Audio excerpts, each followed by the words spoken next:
Good morning. I'm getting dressed. I'm on my way in just a few minutes to go to West Monroe to speak at the Louisiana Extension Agent Family Consumer Science Convention.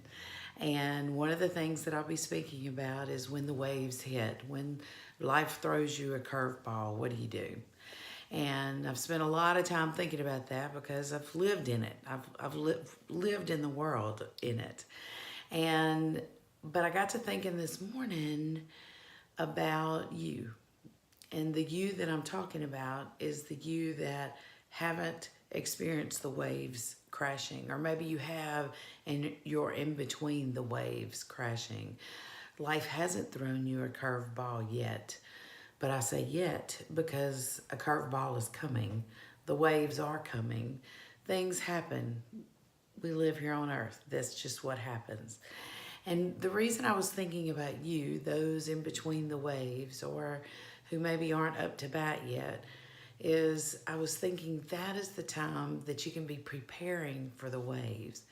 And so my mind just started rolling and I started thinking about, okay, in between the waves, if you're a surfer, you're out in the water, you're waiting on your set, what do you need? You need a firm foundation. When the waves crash, if you could just put your feet down and feel the ocean floor.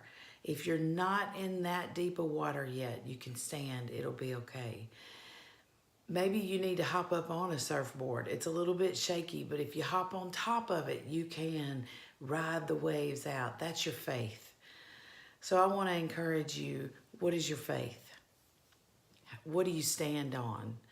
Now is the time to be figuring that out in between the waves. The second thing that I was thinking about you need in between the waves is you need somebody, some people that's going to throw you a lifeline. Who's your people? Who do you have that support you, that love you? If you don't have a group like that, go find you one. If you do have a group like that, encourage them, be there with them when they're in the waves. And then the last thing that I think is so important in between the sets is putting into place practices that can help support you whenever you are in the waves. So whatever those are, reading scripture, a Bible study, maybe it's learning how to breathe, maybe it's yoga, maybe it's exercise. I don't know what it is.